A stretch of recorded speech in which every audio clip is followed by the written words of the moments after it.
Claro que pode ter indivíduos ali que têm posições diferentes, mas é um setor mais alinhado ao bolsonarismo do que à esquerda, pelo menos, nessa polarização tóxica aí, que eu sou crítico dela, que já vem dos últimos anos. E aí essas pessoas têm prejuízo. E aí isso deu uma bandeira para um presidente da República que estava impopular nas pesquisas, em queda, e tendo que apelar ao velho populismo. Não que ele tenha largado o populismo em algum momento, nunca largou, mas teve que fazer uma campanha massiva, com vídeos, esses produzidos agora em inteligência artificial, teve que reunir 270 influenciadores para retomar aquela militância virtual, que também nunca foi abandonada, mas estou falando de uma maneira mais agressiva, mais orientada, mais treinada, para colocar os super ricos como bode expiatório, como se eles não fizessem aliança com os super ricos. O caso do Petrolão foi nítido ali, com Marcelo Odebrecht, com Léo Pinheiro, os bancos que com Ricardo Pessoa, com banqueiros que sempre estiveram muito próximos ali do governo também. Mas enfim, é como se os super ricos fossem ocupados de todos os problemas do Brasil, então tem que pagar imposto. E aumentar imposto. Como se, inclusive, a população de baixa renda fosse ser imediatamente beneficiada pelo aumento do imposto pago pelos super ricos. Só que os super ricos não depositam dinheiro na conta da população pobre. Quer dizer, esse dinheiro vai para o Estado. E o Estado tem um monte de cupim lá, tem um monte de políticos que ficam se refestelando lá com todo esse dinheiro. Então a gente tem um poder executivo que não corta gastos, poder legislativo que tem só para esse ano mais de 50 bilhões de reais em emendas, que é um recurso historicamente usado para desvio de dinheiro público. Claro que tem todo um pretexto social de melhoria do reduto eleitoral dos parlamentares, que seriam as únicas pessoas que saberiam investir localmente. Só que quando a gente vai ver os dados, eles não investem nos lugares mais necessitados. Outro dia saiu reportagem mostrando que os municípios com pior IDH não receberam emendas. Então você tem um custo muito elevado do Congresso Nacional, do Poder Legislativo, portanto, e a gente tem o Poder Judiciário mais caro do mundo, que tampouco corta gastos. Você tem um monte de reportagens aí sobre os super salários, os privilégios, os penduricalhos, que aumentam os salários dos juízes para cima do teto constitucional. Então você tem um Estado inchado, com integrantes dos três poderes que não cortam gastos, e aí você tem que aumentar impostos. Então o governo Lula ele vinha nessa pegada aí de defender aumento de imposto, que é algo teoricamente ruim, é algo impopular, é uma posição defensiva do governo. A família Bolsonaro sempre dá uma ajudinha ao lulismo, embora o pessoal da bolha bolsonarista não consiga enxergar isso, porque são pessoas que ficam presas à retórica, ao discurso, e eles acabaram facilitando. E a cada dia que passa, hoje, e talvez se vir amanhã, vai ter uma declaração pior amanhã, o Eduardo Bolsonaro faz mais declarações explicitando que ele está usando tudo para pressionar o Moraes, para ter uma anistia. Então, Jair Bolsonaro, o Eduardo Bolsonaro e o Flávio Bolsonaro, cada um a seu modo e um pior do que o outro, eles defenderam a anistia ampla, geral e restrita como solução para a derrubada da tarifa de 50%, que é imposta pelo presidente dos Estados Unidos, né? Mas o Eduardo está lá posando como quem tem uma influência direta. E você tem uma aliança mesmo política entre o Trump e o Bolsonaro. Então é como se houvesse uma chantagem. Você usa o país como refém.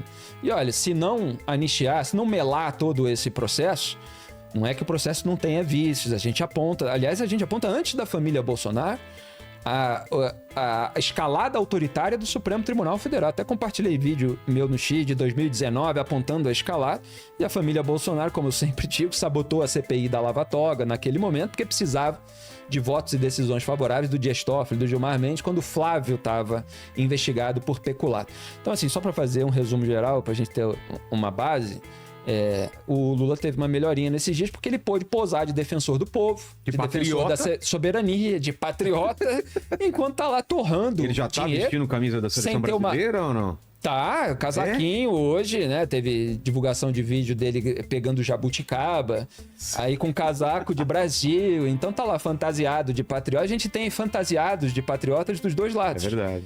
Você tem o patriota made in USA, que é o patriota dos Estados Unidos, ele foi ser patriota em outro país, né? E faz lá postagens agradecendo, obrigado, conclamando o povo brasileiro a agradecer o Donald Trump numa tarifa de 50%. imposta contra o Brasil. E você tem o presidente que se diz defensor da democracia, da soberania, assim como o ministro do Supremo, que se dizem defensores da democracia, da soberania, enquanto estão lá legitimando concentração de poder em relator, que estão legitimando imposição de censura à rede social, com regras vagas, legislando em lugar do poder legislativo, etc. Lembrando que a Cruzoé, que é uma revista que o Duda edita, eu sou o diretor-geral, mas o Duda se empenha toda semana em fazer uma edição maravilhosa da Cruzoé e a gente troca ideias ao longo da semana para que a revista saia o melhor possível. É uma revista que foi censurada em 2019 por uma decisão do próprio Alexandre de Moraes. Foi a primeira vítima dessa série de censura, só para lembrar para o público que não está acostumado a acompanhar o nosso trabalho. Então foi a matéria que mostrou o codinome do Toffoli na Odebrecht. Então a Odebrecht era uma das construtoras envolvidas no escândalo de corrupção da Petrobras. Os repórteres da Cruzoé tiveram acesso a e-mails que foram juntados à investigação que ocorria naquela época e que eram e-mails do Marcelo Odebrecht, então presidente da construtora, para executivos da empresa. E ele se referia ao Dias Toffoli como amigo do meu pai, porque o Toffoli é amigo do Lula, que é o amigo, né? Tinha uma conta, inclusive, associada a essa palavra amigo, que era uma conta associada ao Lula, que era amigo do Emílio Odebrecht, pai do Marcelo. Isso ficou absolutamente provado. Depois foram divulgados os vídeos em que o Marcelo Odebrecht explica o apelido, assim, então você tem todas as imagens e tal. E, no entanto, eles fingiram que era uma mentira, que era uma acusação criminal contra o ministro. Era uma verdade absoluta que depois, inclusive, foi reconhecida textualmente pelo ministro Luiz Edson Fachin. A reportagem acabou voltando ao ar por pressão do então decano mais antigo da corte, Celso de Mello. E desde então, o autoritarismo continua. Agora, isso não exime, né, o Bolsonaro e outros integrantes ali do núcleo dele de determinadas atitudes que merecem uma discussão jurídica. Então, separar, só para concluir toda essa introdução, né, separar todos esses elementos e julgar o que está certo, o que está errado, onde que está certo, onde que está errado, é o dever jornalístico. Nós devemos fazer isso.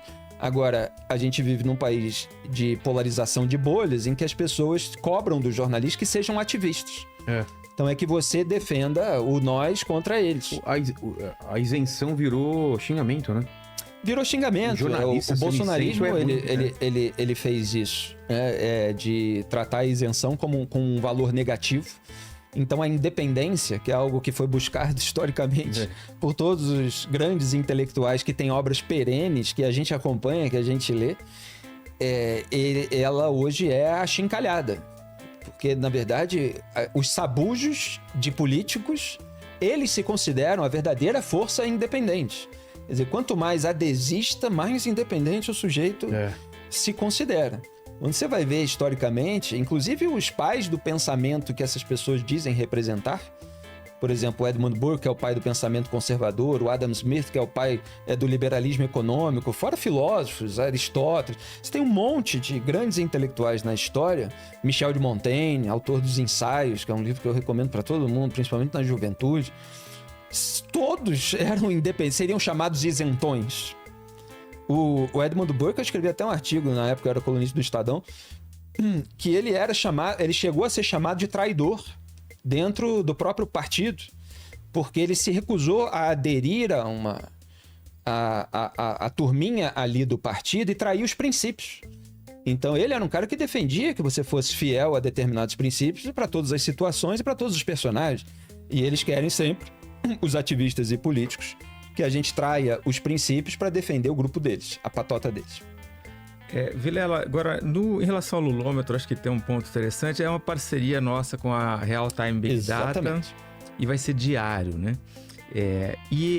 A gente vê uma leve melhora na aprovação do Lula, então quando você soma ótimo e bom, chega ali aos 30%, mas 30% ainda é um número muito ruim para o Lula. Exato. Né? Então, assim, se o Lula daqui a 1 ano e 3 meses, na época da eleição, tiver com esses 30%, ele não se reelege. Né?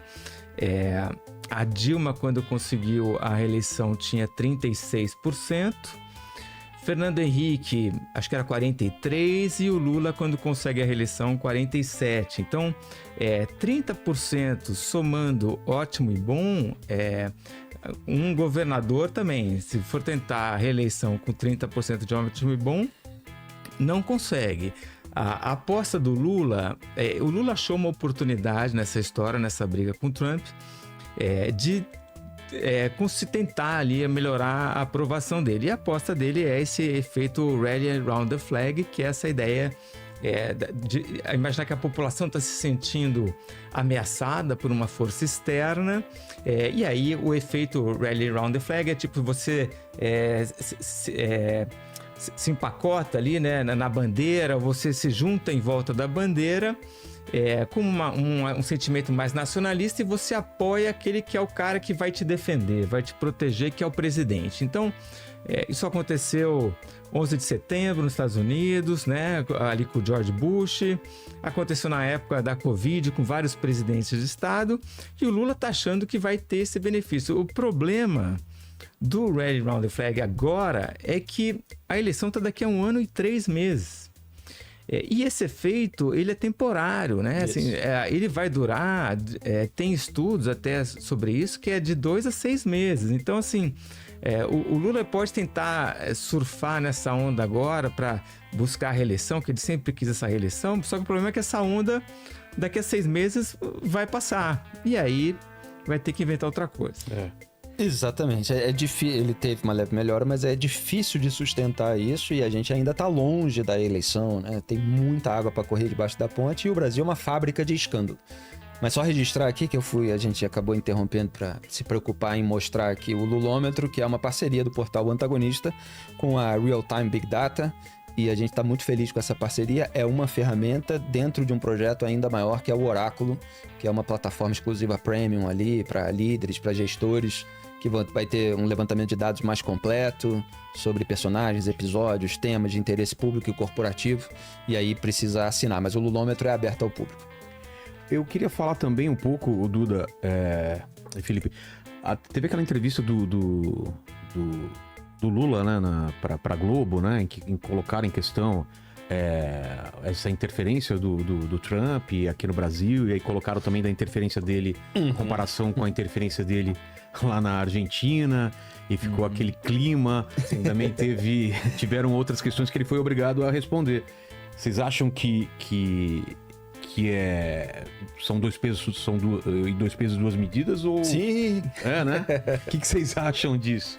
Quer falar? Eu acho que que o Trump, quando vem a carta dele, vem um monte de coisa, né? Aquilo ali é uma salada russa. Eu acho que algumas coisas fazem sentido. Qual que é a linha do tempo disso? O que aconteceu antes do que realmente a família Bolsonaro, alguém foi lá, teve interferência, aí é mandada a carta, e como que é essa linha do tempo? O Eduardo Bolsonaro está lá faz tempo, mas o Eduardo Bolsonaro estava sempre falando da Lei Magnitsky, né? Que é uma lei que foi batizada para homenagear um russo, né? Que acho que morreu até na prisão da Rússia, mas que ela é focada numa pessoa, né? Esse tarifaço de 50%, ele veio, na verdade, não de uma outra história. Porque o Trump reclamou dos BRICS, dessa coisa de querer uma outra moeda para fazer comércio que seja que não seja o dólar, né? Que é uma coisa muito da cabeça do Lula e do Celso Amorim, que não tem nenhuma razão de existir, não tem porquê. Não tem nenhum empresário aqui no Brasil pedindo para o presidente fazer: Lula, por favor, arruma lá uma outra moeda, a gente quer comercializar em renminbi, sabe? Não tem isso.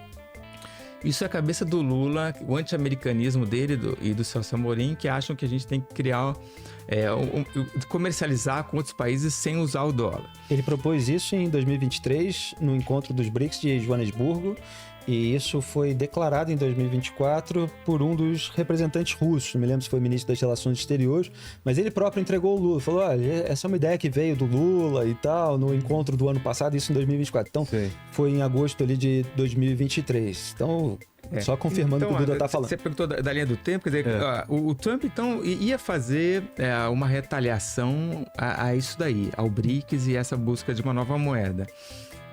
Isso daí é ok, tá? Porque é uma questão de geopolítica mundial.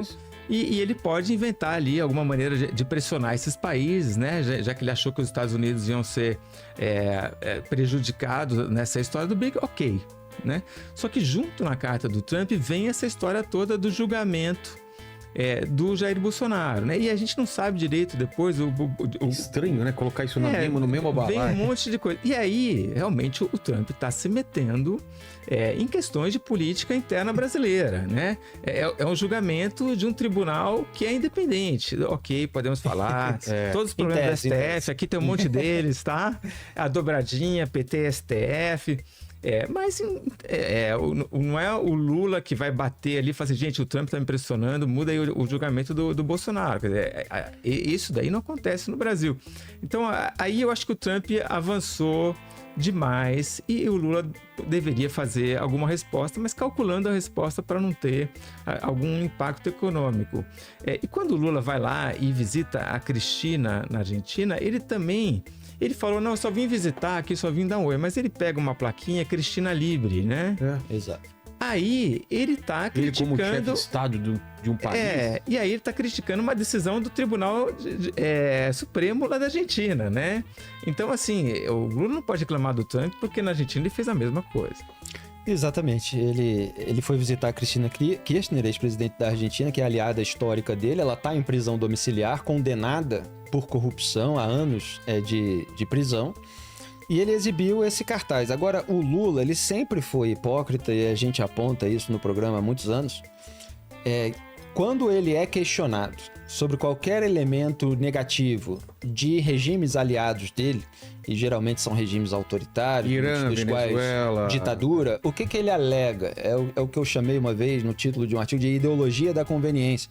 Ele alega que ele não pode se intrometer na autodeterminação dos povos, ele não pode abalar a soberania de outro país, ele se sai com essas frases de efeito justamente para não precisar comentar algo que é negativo do regime de um aliado dele. No entanto, quando o aliado dele está com algum problema, ou quando o aliado dele precisa se reeleger, como na Venezuela, Hugo Chávez e Nicolás Maduro, ele sempre participou das campanhas, enviou vídeos, etc. Ou quando um aliado dele, ou uma aliada no caso, está com problema judicial, ele vai lá e dá todo o apoio, ele não está nem aí para a autodeterminação dos povos. Então, como você falou, é um duplo padrão, é uma hipocrisia, e ele foi contestado na entrevista que você citou na TV, e ele se saiu, como sempre, com a malícia de você falar, de você falar qualquer coisa sem entrar no elemento específico. Então ele falou assim, não, eu fui visitar a Cristina Kirchner com a autorização da Justiça da Argentina. É óbvio, eu peguei esse documento, nós noticiamos. A gente sabe que a Justiça da Argentina autorizou a visita do Lula. Obviamente não tem naquele documento nenhum elemento que diga ele está autorizado e ele deve exibir um cartaz de Cristina Libre que vai contra a nossa decisão. Então é claro que foi um ato político dele, de interferência política, claro. Fazer uma pressão. De exercício de pressão contra uma decisão do Poder Judiciário de outro país. Ele não tem autoridade moral alguma, mas ele não está nem aí, porque eles fazem uma coisa para lá e aí para cá eles dizem que o outro presidente não pode fazer isso e omitem que eles fizeram. Mas foi até engraçado, porque as redes sociais elas têm essa vantagem de que uma imagem, principalmente, e a gente tem a imagem do Lula com o cartaz, ela pode ser sempre usada para refutá-lo. Olha lá. E eu fui uma das pessoas que mostraram essa contradição logo que ela aconteceu, e várias outras foram na postagem do Lula e postaram a foto. Então, assim, o Lula faz lá uma postagem contra o Trump, nenhum presidente de outro país pode interferir no Poder Judiciário brasileiro, etc. E fica a seção de comentários cheia dessa foto aí, até em close do Lula com o cartaz de Cristina Libre. Agora, é um desprezo do Lula... quando a justiça atua contra corruptos, né, isso para o Lula não vale, né? O corrupto sempre tem razão. Então, esse é o caso da Cristina Kirchner, e tem o caso dele mandar um avião da FAB para pegar a Nadine Heredia, ex-primeira-dama do Peru, né, que foi condenada também por corrupção. Lavagem de dinheiro, especificamente, lá no Peru. E quando ele faz isso, ele impede que a justiça peruana cumpra o seu papel. Pois né? Porque ela foi condenada, precisa pagar pelo que fez, né? E aí, e ainda distorce, dizendo que é uma questão humanitária. Não tem questão humanitária nenhuma, né? Teve um crime que foi cometido, foi julgado e foi condenado. Aí dizer que é uma questão humanitária, inventar ali algum problema de saúde dela, não tem cabimento. Nesse caso foi até pior, foi uma atitude. Ele, de fato, impediu a justiça de cumprir a sua própria decisão. Claro que teve uma aliança ali com o atual governo peruano, mas mesmo assim, ele não é obrigado a fazer isso. Porque eles alegam, não, mas existe um tratado internacional. O tratado não obriga. Sempre tem uma escolha do governo de se vai fazer aquilo ou não. E eles escolhem fazer porque eles têm um laço histórico. Então, ele tem um laço histórico com a Cristina Kirchner. Aliás, o esquema dela é muito parecido com o esquema do Petrolão. É venda de favor e influência de quem está dentro do Estado e controla a liberação de contratos públicos para quem está fora. Então, são os empresários amigos. A Cristina Kirchner tinha vários empresários amigos, um lá em especial, que o governo dela, do marido dela, favoreceram durante muitos anos. E o sujeito levou lá as principais obras públicas da região, onde é o reduto eleitoral deles. E com o Ollanta Humala, que é o ex-presidente do Peru, que está preso, que esse o Lula não conseguiu dar asilo, porque ele já estava em prisão preventiva e só foi transformada na execução da pena definitiva. Ele é um aliado histórico também, e a condenação do casal, do ex-presidente e da ex-primeira-dama, é por ter recebido dinheiro da ditadura venezuelana, sempre apoiada pelo Lula, e da Odebrecht. E, inclusive, usavam marqueteiros petistas. Então, assim, você teve na América Latina esse esquema de compartilhamento de marqueteiros, assim como aconteceu na Venezuela. João Santana e Mônica Moura fizeram várias campanhas por lá e, inclusive, deram depoimentos de colaboração premiada no âmbito da Lava Jato. O depoimento da Mônica Moura, eu escrevi artigo em Um Antagonista, ele é, assim, minucioso. Ela vai lembrando de tudo, apontando tudo, dinheiro que recebeu por fora do Maduro, quando o Maduro ainda nem era presidente, ditador. Então você tem uma aliança histórica que compromete todo mundo. Quando alguém cai na rede do judiciário, existe uma tensão dos outros integrantes de todo esse grupo político latino-americano de se essa pessoa vai falar demais, né? Então me parece que vários deles vão lá conferir, vão ser carinhosos, vão ser simpáticos, vão defender, até porque foram defendidos. Como o caso do Lula, a Cristina Kirchner ofereceu apoio quando ele estava preso aqui, ele oferece quando está lá, mas tem essa questãozinha.